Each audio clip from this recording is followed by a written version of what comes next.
Hey everybody, I'm Diana Marquis, and you're listening to About Fundraising, the podcast, where we talk about all things related to nonprofits. For new listeners, here's a little about me. I spent 20 years as a fundraiser for different nonprofits before moving to the consulting side, where I work with charities on their fundraising and board training. My podcast is my way of sharing my resources with you, the listener. I'd love to speak with you directly about your fundraising needs. Schedule your free half-hour consultation at my website, dmgroupconsulting.com. Thanks for listening, and enjoy my conversation with Ben Mohler.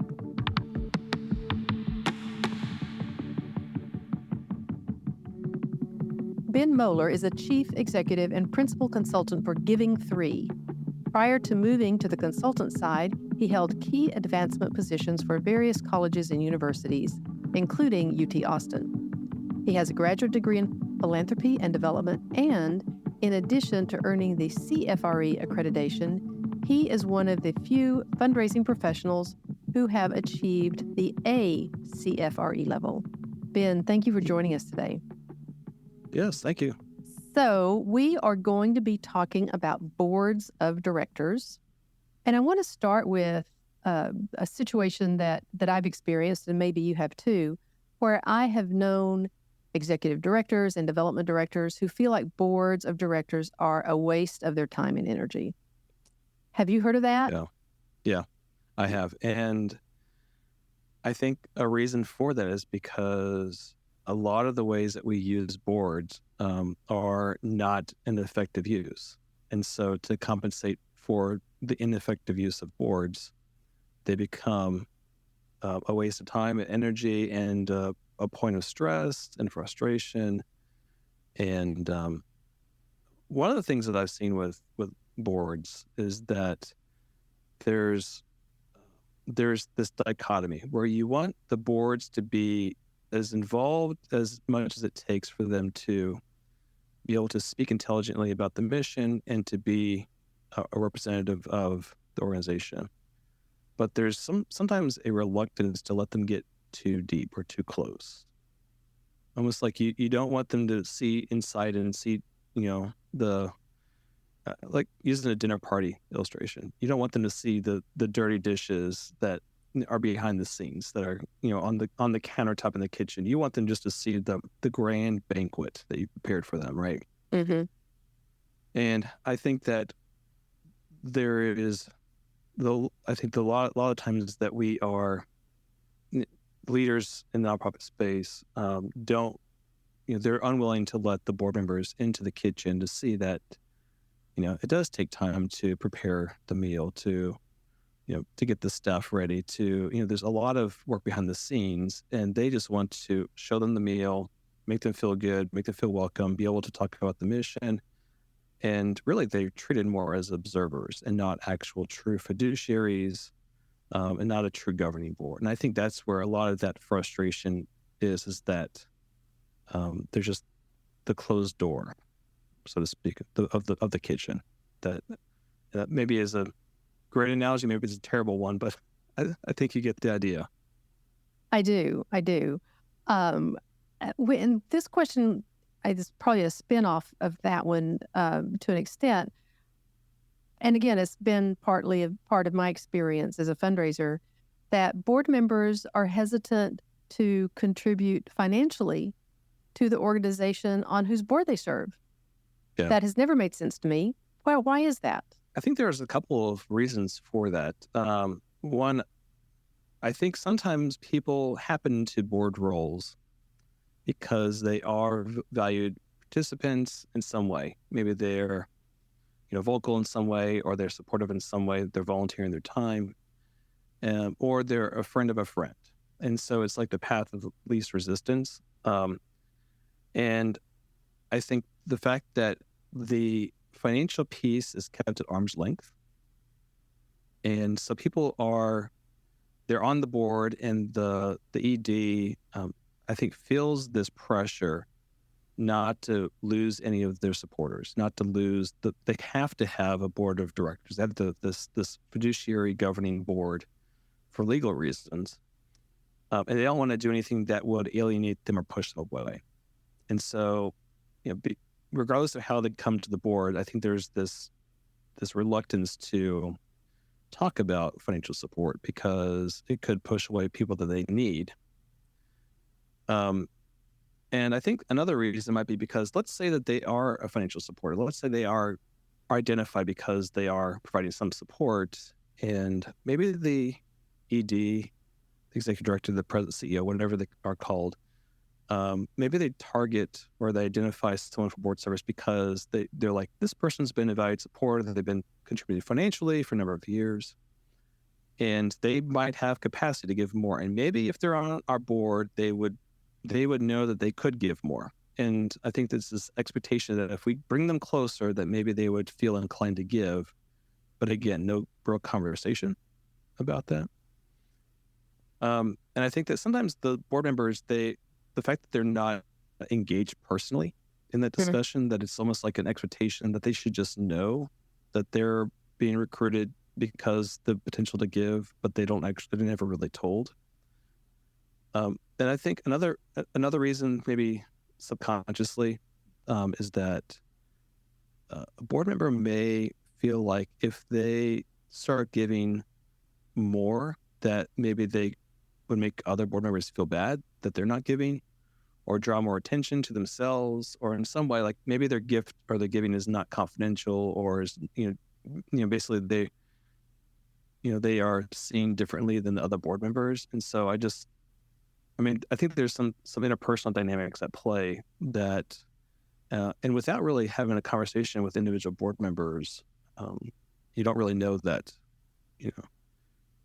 you and I have talked about this, that I am a strong proponent of individual board members going through an engagement planning process as they're recruited and brought into a board and throughout the terms of service.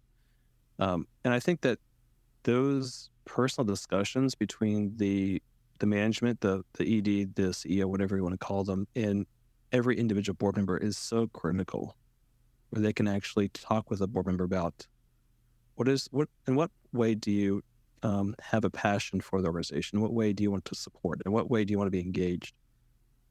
And also, what does a meaningful gift look like?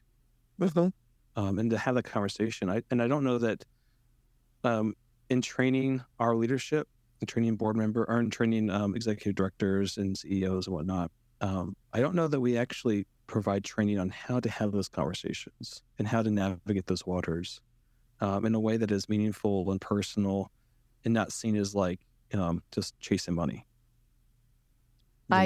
Yes, it does. And I would totally agree with you that often we see executive directors, rise through the ranks of the programming side, and they have no idea about fundraising, or if they come up through the ranks, sometimes through the development side, they don't really understand programs. And there's not, unless someone has pursued it themselves to educate themselves, there really isn't a path for an executive director, unless they find a mentor or a program at a university or something. There's so many more people who, it's just fly by the seat of their pants sort of thing, and don't really know the best way to run an organization.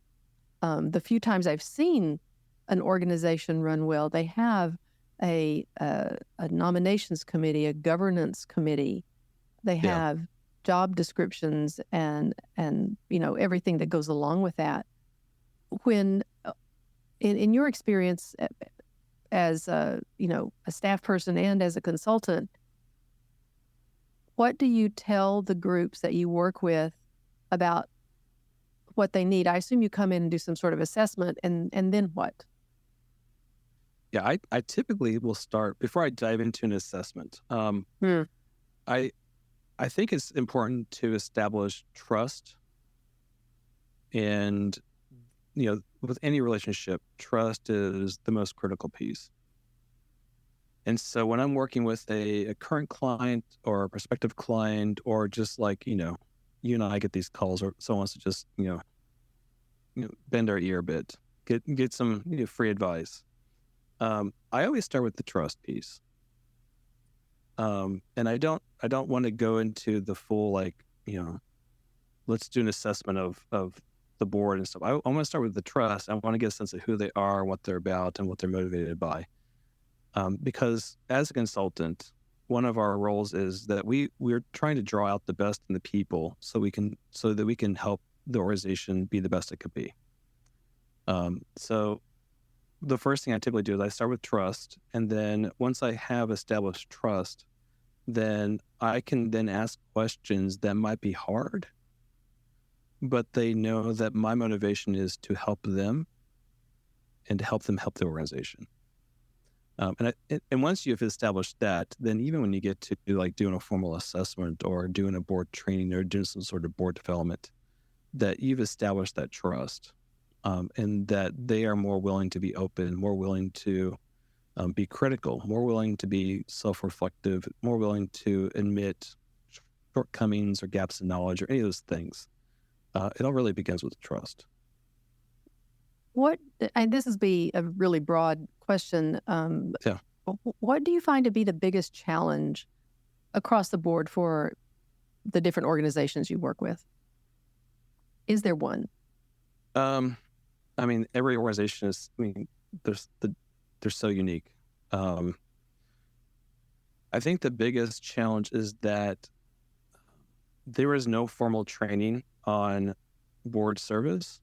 So people that are recruited to serve on boards, there's really not a lot of good training. And the really good boards that I've seen that are just good, either they have been led by individuals that have been intentional about board training, or they have had members that have been on really highly effective boards and they have brought that perspective, and they have reinvested it back into other boards they've served on.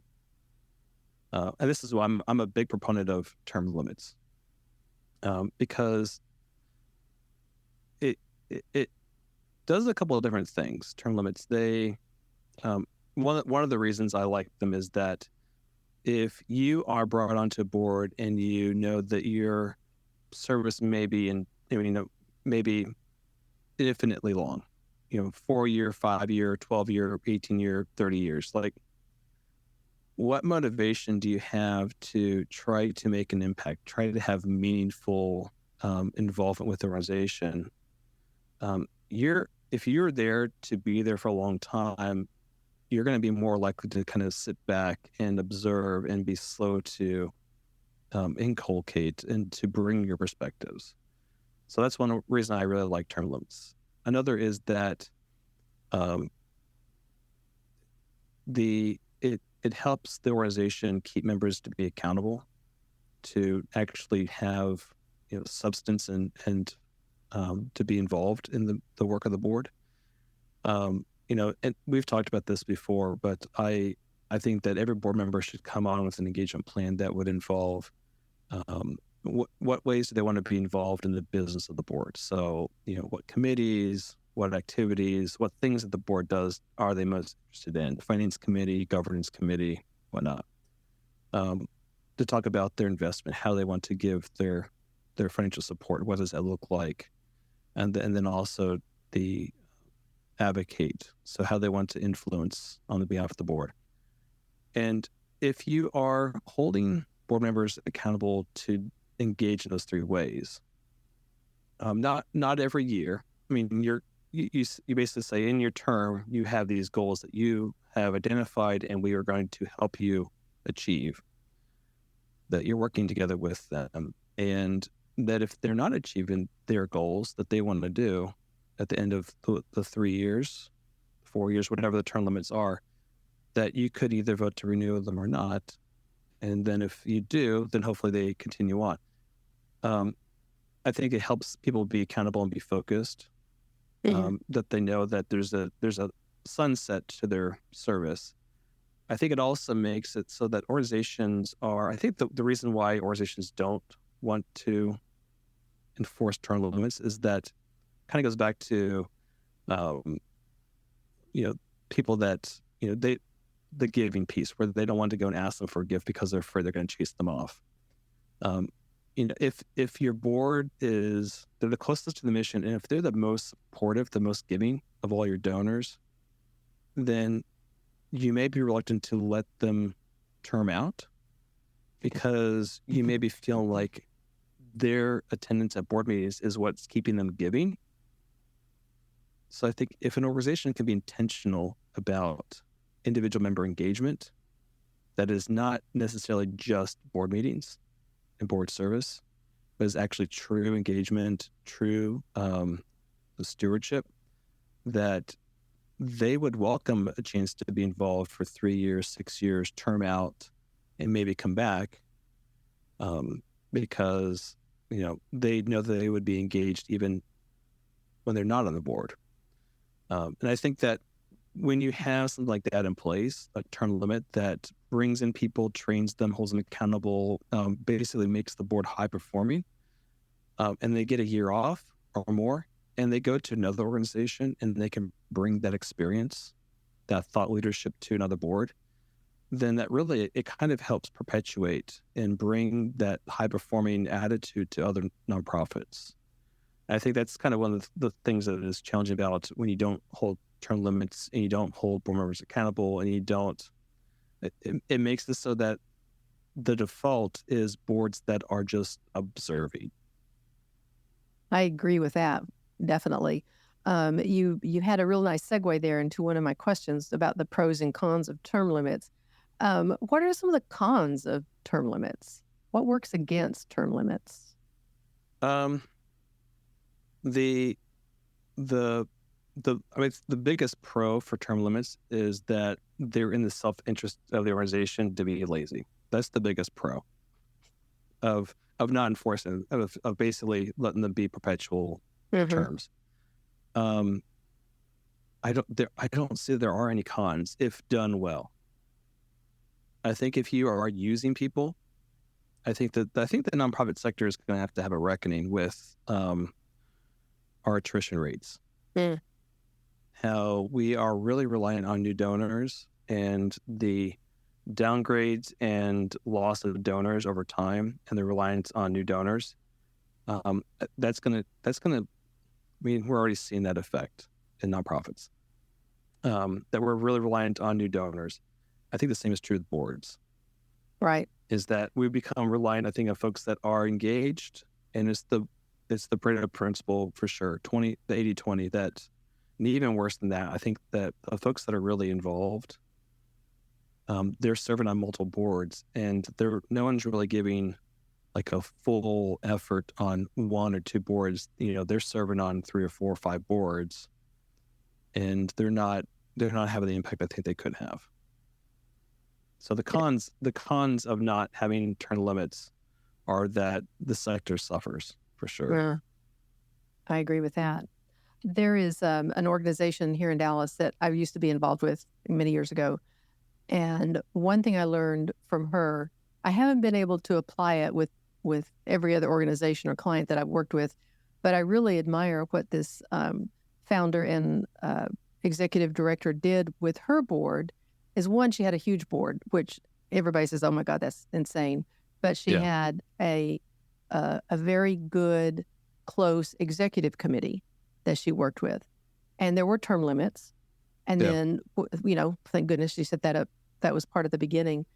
But she never let anybody go. If they rolled off the board, they could, I don't remember what it was, serve 3 years and off a year and come back for 3 more years or something like that. But when they were done with their board service, they went to an advisory board or an emeritus board or the gala committee, or, they just kept rolling over or off onto other, organizations within the nonprofit.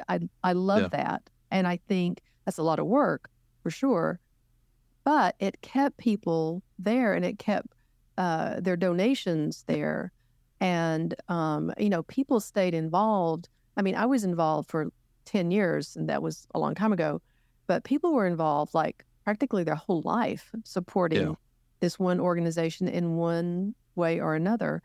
Like I said, that takes a whole lot of work, but it involved a lot of people and kept a lot of people engaged with that one particular organization. Yeah. I think the beauty of that is that what it sounds like the organization is doing is they are creating a community. And it's a community that is based on a shared interest in a philanthropic passion and the interest of helping others. And they want to be around other people that share their values, that share their passion, that are trying to have mutual impact for others. And I think that, I'm not a big proponent of over-reliance on executive committee. I think the executive committee serves a role in emergencies. I also think that the executive committee can serve a role for helping develop consent agendas and to streamline some of that.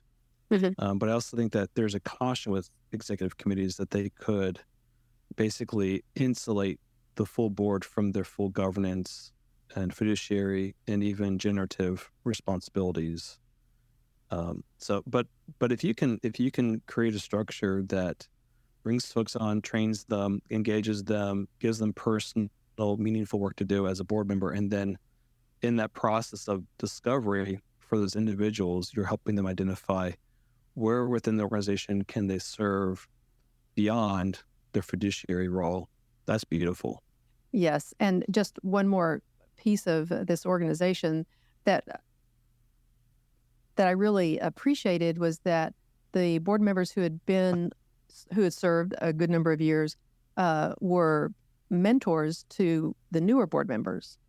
Yeah. And the committee structure was very strong. So their board work was more committee work, and then they all got together, for one big board. But it was, still is a very strong group. And I'm assuming that if you had someone that was, I'll use the term tumbleweed or a thistle as a board member, that you wouldn't necessarily lean on them to mentor future board members, that you might find something different soil for them to get planted in, right? Yes, I think it was a very good cultivation of the board. Yeah. Anyway, it's one of my favorite organizations in town, and they've done really great work, and have a very strong board. I want to switch a little bit to another part of board structure and board recruiting that is still and has not gone away in all the years I've been working in the nonprofit sector, and that's the challenge of diversifying a board. Yeah. How can we remedy that and even go beyond race and ethnicity? There's a lot more ways to diversify a board. Yeah, I think the one of the challenges, and this is, I don't know that I've ever worked with a board where this has, most every board I work with, either as a staff or now as a consultant, when I ask the question about the board matrix, they typically don't have one, or if they have one, they're not using it. Mm-hmm. And I think that's one of the biggest things is this taking time to develop the plan of what the board composition should be.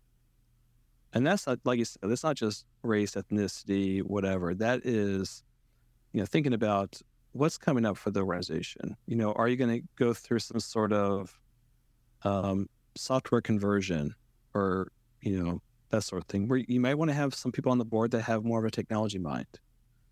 Are you going through some financial issues? Maybe you're going to be choosing a new audit firm that maybe it makes sense to have someone in banking, or you're going to be revising your policies and procedures and you need somebody with a legal background. Not that they would provide legal counsel, but they would have that perspective and experience. And so I think the first step is to develop a board matrix of what are your strengths, what are your weaknesses, what are the talents you need, what's the talent that you have, and to develop a plan of how to recruit folks. Mm-hmm. And I think some of the issues that we see with boards that are static and they're ongoing, no term limits, that just kind of ongoing service, is that they don't want to hold themselves accountable to a matrix, and I think that if an organization can build some sort of accountability on a matrix into their like you said, the governance committee, so they have a governance and trusteeship committee, and they're continually looking at the board engagement plans, and are they doing the individual efforts? And if not, then those that aren't, they leave. That gives a chance to bring in fresh perspectives that might align better with the matrix of what you need for the board. And I think if you're always, you always have that front of mind when you do your board assessment, that you're always looking at where you stand with that. And there's, like I said before, every organization I've worked with and everyone that I have been a staff member with has either not had a matrix and they always mean to get around to it, or they have one, but they don't actually use it. And I think it seems like really basic stuff, but sometimes the basic stuff is the hardest stuff. And just to talk about what a matrix is, and there are different ones, you can like Google it and find different examples, but or go to Board Source. Yeah, right, Board Source of course. I think is a great example. Yes, I totally agree. I love Board Source. But basically it's a checklist that you look at gender, race, ethnicity, professions, needs, as you were describing, and just kind of check all that off and see where you are. Yeah. Where they're connected, background, professional experience, their lived experiences. If you're an organization that serves a unique demographic, then maybe think about people that are in the demographic or people that have connection to the demographic. Like you said, it's more than just race, ethnicity. It's really multifaceted. Yes.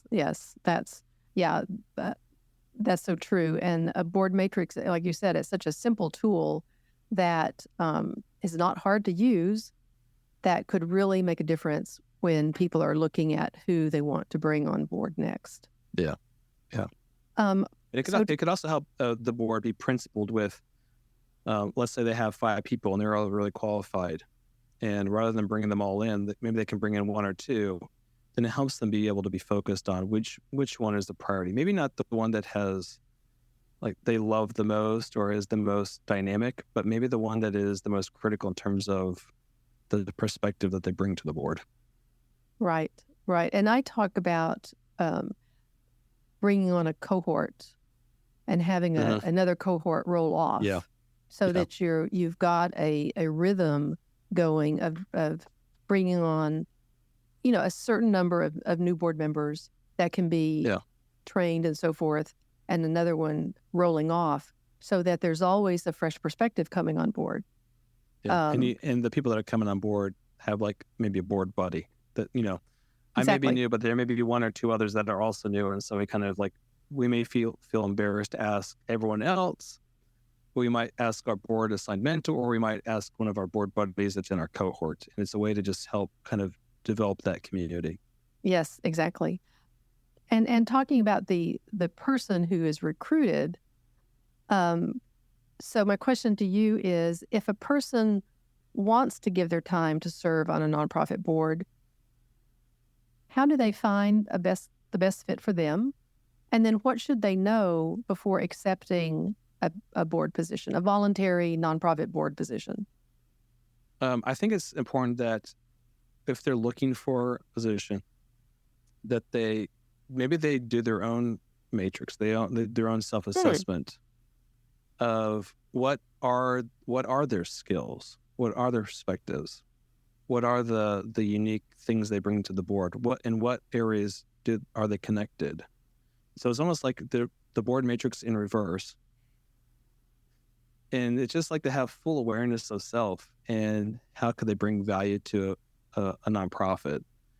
And I think by having done that helps them understand that they may not speak for that population, for that whatever that they might represent on the board matrix, but they do come with that lived experience, that perspective to bring strength to the board. So that's one. The other thing would be to kind of assess their personal values. So, and what really resonates with them in terms of their philanthropy. I always encourage board members to only accept roles on boards in which they are willing to have that board be among their top 3 or 4 philanthropies. because philanthropy is a deeply personal thing, and it takes a lot of personal investment in that journey. And so if you're spread so thin that you're involved with 6 or 7 different organizations, then you're giving away yourself, you're dividing yourself 6 or 7 different ways. And so you're not able to really give to a depth that is meaningful. And so I would say that to think about the values and think about the ways you want to be connected, and to be intentional about when you do serve with intention. When you do serve with intention. Serve with a certain level of what's the word? I guess the best word is intentionality. That you don't want to divide your attention. And I'm a big proponent of, whenever I am asked to serve on a board, I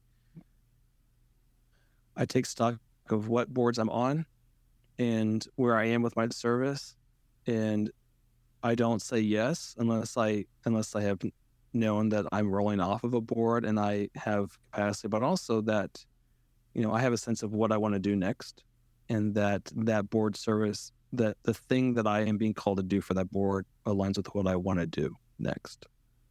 And I'll give some personal examples. So, I'm a member of one board, and I had an interest in advocacy. So, and this is like at the federal level, state and federal, and I had not served on a board where I was really called to do that. But this board that I'm thinking about, that was an area of need. Sure. And so it was not an area of strength for me, but it was an area of interest, and an area where I was willing to spend a lot of time and energy to learn and grow. And they had a need. And so, and they didn't have other folks that were kind of in that pipeline. And so it gave me a way to be engaged in the organization in a way that was personally meaningful, but also was meaningful to the organization. So I guess the overarching thing is if you're thinking about joining a board, to go about it with intentionality. That's a very good point. And I think that another thing you reminded me of as you were talking is to serve as a volunteer on a board of a nonprofit organization is also a good way, a good safe space maybe to learn a new skill. Yeah. To, if whatever it is that you want to learn, maybe you want to learn about fundraising, or you want to learn about leadership, or whatever the mission of the organization is. Or how to read a balance sheet, or how to understand an audit statement. Yep. This is an easy way to, if you're trying to level up professionally and you want to understand how to do a budget, or understand a budget or audit statement, nonprofit is a great way to do that. True. I agree with that. So I really like the idea of a personal matrix. That really makes sense, and it's pretty smart. And then also finding or deciding, I guess I should say, on the area that you want to serve. I mean, if you really love the arts, serve on an arts board. You don't have, It doesn't always have to be aligned with your profession, which I find as I'm talking to people at the beginning of their career, they want to make sure that everything they do, aligns and supports their professional career. And it's like, yeah, but you could have some fun too. There's some other ways to serve. So I encourage people to have a broader base and to explore more than just being so narrowly focused on their professional career. Yeah, I was early in my career. I was, I wouldn't say typecast, but I was being recruited by organizations that were more technical, and because the area that I was in, and I have an art side to me that most folks don't know about, and I got to serve on an arts organization board, and that was so much fun. To be able to, my board duty was to show up early for the show, and to greet other donors at their seat, and like how cool is that? Or to do stuff behind the scenes, like, and it gave me a chance to kind of mix a personal interest with the arts, with something that I knew a lot about, which was fundraising and boards. And I love that suggestion that you make about use the board service as a way to kind of express or explore a personal interest, not just necessarily always a professional interest, because that's so true. There was a piece I want to share really quickly about I went on a tour of a nonprofit around here that is opening a pay-as-you-go restaurant, and it's to serve the hungry and homeless population. And it was set up really well. It was a hard hat tour, and they had different stations where different volunteers told you what was going to happen in that particular area. And one of the stations was led by a gentleman, obviously retired, and how he talked about his personal story. Personal stories are so important. But the thing was that he was like some sort of corporate executive, retired some years ago, and he became involved with this organization where he served as a waiter. He, bussed the tables, and then he said they were short a cook, so they put him in front of the grill. And so he learned, on the job training about, how to make grilled cheese sandwiches or whatever he did. So, and he was so excited. So when you find that connection, to serve on a board like that is really, really powerful. Yeah. Yeah. So that you said reminded me of, I've worked with a lot of boards, and I've served on boards where, and maybe you've seen this before, where the board is being asked to go out and to talk to people about the organization, and they're like, what do I say? And then they ask, okay, I need like bullet points. and like they're being told, you need to develop an elevator speech. And I think is the worst advice ever for a board member. I would never pre-print the mission on a note card and hand it to them and like to corner someone and to like read off the bullet points. But I love that you talked about the storytelling, and that's something that I do with a lot of boards that I work with. I work with them to help them understand their personal connection to the board and their personal connection to the mission.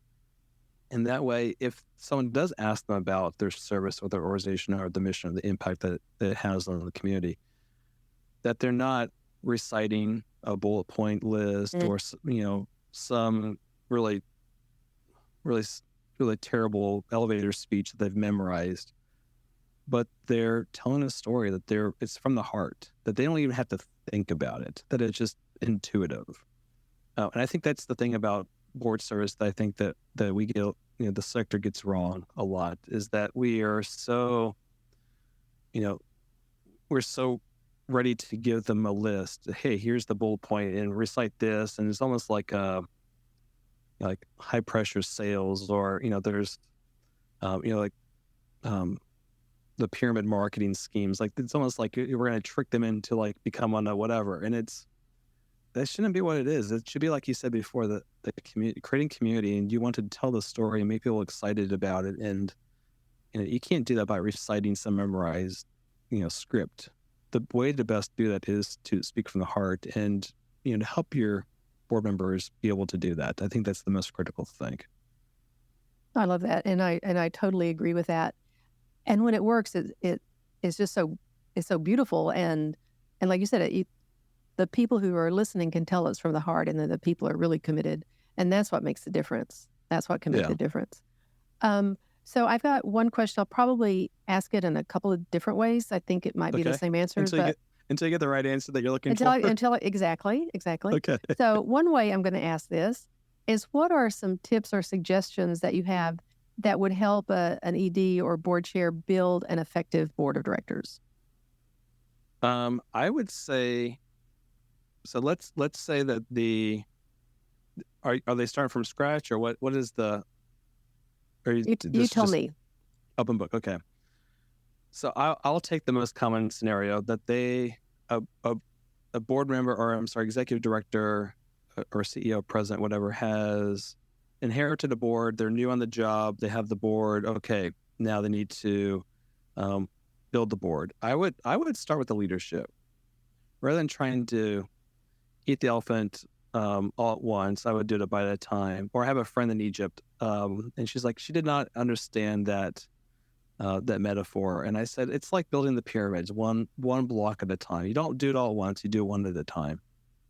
And so I would start with leadership. I wouldn't start with everyone. I would spend a little bit of time to figure out who among the leadership is like an opinion leader, one that is respected, one that is looked up to, one that is like has like credibility among the others, and also one that has that maybe kind of gets it or doesn't have the ego, that is unwilling to learn it. And I would start with them. And I think if you're able to have one advocate on your side that is willing to change the status quo, that it makes the transition of changing the culture that much easier, because it's not you on your own as a staff member trying to change the board. It's that you're partnering with a member of the leadership, and they are working with their peers, and you have more credibility if you have someone that you're working with. Mm-hmm. So that's one scenario. Another one might be, well, you're going to give me the question in different ways. So do you want to give me a question in a different way, and I can come at a different angle? Sure. So the question is, what can or should an ED and or board chair do to ensure their board members are effective and committed to the organization? So in that instance, I would make sure that you have a personal engagement plan for every member of the board. A question that I'm asked a lot is about board size. We have X number of members of the board. Is that too big? Or is that too small? Or should we grow? Or should it be odd numbers? Should it be even numbers?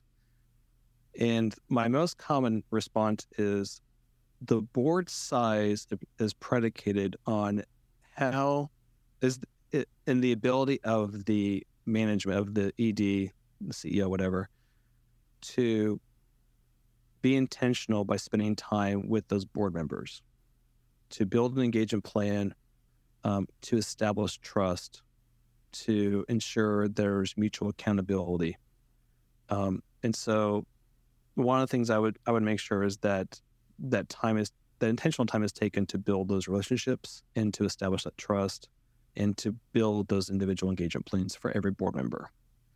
If the management can't do that for the entire board, then maybe the board's too big, in all honesty.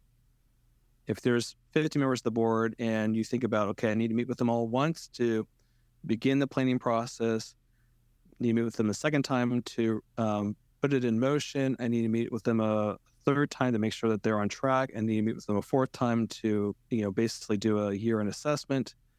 4 times 50 is a lot. Right? Right.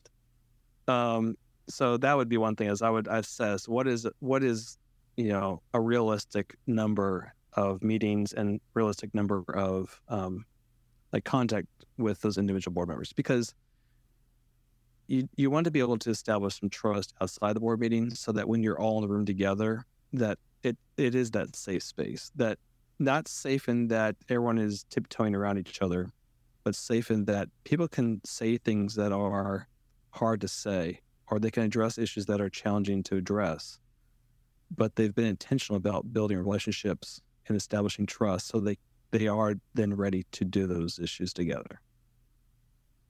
Very good. I'm going to switch this around just a little bit. Okay. So if it appears that an ED has lost the confidence of the board, what is your advice? So you're saying if the executive director doesn't have confidence that the board is equipped or willing or able to do their responsibility? No, the other way around, actually. The board has lost confidence in the ED. Oh, okay. That's difficult to come back from. What is the ratio? I think there's a ratio that for every negative thing, you have to have so many positive things to make up for it. I don't know. You heard like that? think it's something where like if someone says a negative comment about you, it takes like 4 or 5 positive comments to help rectify or help overcome that. So if a board has lost confidence in an ED, that's really challenging, because you think about the time and intentionality and the effort required to maintain strong relationships, and that takes a lot of work. And you're not saying that. You're saying, okay, let's take not a step back, but there's one thing that, is troubling one, or one thing that's troubling all, but like all of them are troubled to a degree that they've lost confidence. Then that is a situation where I might say to the ED, you might want to talk with, who among the group is an opinion leader that you can work with to reestablish trust. That would be the first step. And if you can't establish trust with maybe the person that is most likely to be open to rebuilding trust, then it may not be worth the effort. It may be a fool's errand, as they say. Yeah, that's a hard one, and especially when, and this is a situation I heard about just last week. Is like this ED has no idea, like what's happened, what's changed, but they know that the board, is meeting without telling them, and they don't know what's good. Anyway, it's really a difficult situation, and it's really hard to advise the person because nobody is sharing any information. That's a really tough one. That's a really tough one. Yeah, without mutual trust and accountability, it's impossible to work together. Exactly. And the fact that they're, the board is having separate meetings without the ED, that shows there's not trust. And that does not sound like it's going to be a winning situation for anyone. So again, switching directions a little bit. All right. This question is about centered on ethics. Okay. If an ED or other staff people at an organization learn that the board has done something that is unethical, what should they do? If the board has done something unethical, what is the responsibility of a staff person if a board has done something unethical? Well, the first thing I would hope is that the board has put into place a whistleblower policy. And if that's the case, then there is a process by which they can follow, and there's protections for following that process. There's also should be a policy in place about conflicts of interest. So a whistleblower might whistleblow and might identify an issue, and the folks that are involved in the issue would have to recuse themselves because speaking, in defense of themselves would be a conflict of interest. And it may require external mediation or that sort of thing. If the organization has staff that are members of the Association of Fundraising Professionals, AFP Global, they have an enforceable code of ethics, and so there's actually a process for that. The other thing to think about is that most states will have a process by which you can file with different states have it at different places. Some have it in the consumer protection, some have it in the different. It depends on the secretary and the way the state is structured, but there is a process by which you can identify things that are not only ethical but illegal, and could call into question their tax exempt status. So I think there are processes in place, but it requires taking time and effort on the front end to build the structure and to build the process and being intentional about the process more so than the people. I think that's the issue where a lot of organizations really fail, is that they get caught up in the emotion of the people rather than just following the process and trying to protect the public good. I know our subject has been on boards of directors, but I think this is something that any staff person needs to know when they're looking for their next position, is to ask about these policies. Do you have these policies in place? It's just a way to protect yourself. So it's a good way to protect yourself, but also it's a situation where you don't want to be employed by an organization in which they are, let's say there's an ethical issue or a legal issue, and you're relying on the organization that has those issues for your livelihood. That's a hard place to be, where you have to choose between feeding your family, paying for your basic needs, or making sure that the nonprofit is upholding its moral, ethical, legal responsibility. And so it's, I would say definitely any time a staff member is interviewing at a nonprofit, making sure, like you said, that's a great advice. Make sure they have policies and procedures in place, and that protects them should their an issue arise. A red flag come up, they need to waive. Exactly. Is there one thing that you want our listeners to take with them after listening to About Fundraising, the podcast, and what you've had to say? This is something that actually, so it's the end of the year, and it's the time of year where boards are kind of reflecting on the past year and thinking about the year ahead. It's a season where I'm doing a lot more calls with boards, talking about board retreats. I think the sector has a tendency to be, to think about being resource restrictive, to think about coming from a place of not having abundance. And a lot of organizations will want to do it themselves. We'll want to, whatever the issue is, we can figure it out ourselves. We can do it on the cheap. It's like a DIY, whatever the issue is. And I actually had a call this week with a board that is planning a retreat, and they have been reluctant to schedule the planning for the retreat because it was like this cloud, this baggage, this thing where they didn't really know how to do it or how to get started, and they didn't want to get started because it was this cloud. And the call that I had with them basically said, I asked them questions to help them understand what are they trying to achieve, what's the objective, how do they measure success, and then I would basically develop the agenda for them for the retreat, and that they would have feedback and ability to modify and whatever, but they weren't expected to be the subject matter experts, and they weren't going to be responsible for actually convening the retreat. That they could actually sit back and be a board member and come to it with a critical mind about what the board should be doing, what their role is as a leader, rather than trying to, plan a retreat. It allows them to actually, come to it with a different, headspace than if they were planning a retreat. They're not really able to participate because they're trying to convene this meeting. So I think the advice I want listeners to think about is, don't discount the value of seeking external help to move your board forward. This is not just retreats, but also strategic planning, maybe board development, board assessments, building a matrix.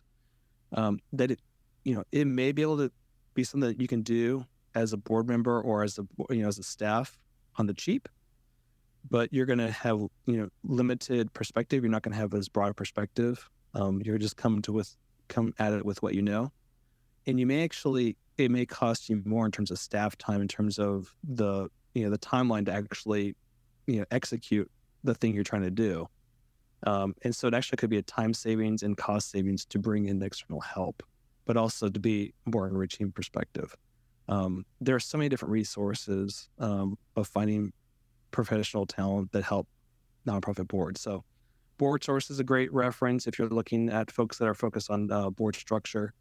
The APC, the Association of Philanthropic Counsel, is a great place to look if you're a nonprofit looking for external counsel to help you navigate or bring value to your board. So I think that would be the main thing is the importance of outside counsel to bring new life, new perspective. And also, leadership is lonely, and sometimes the leaders need someone to talk to.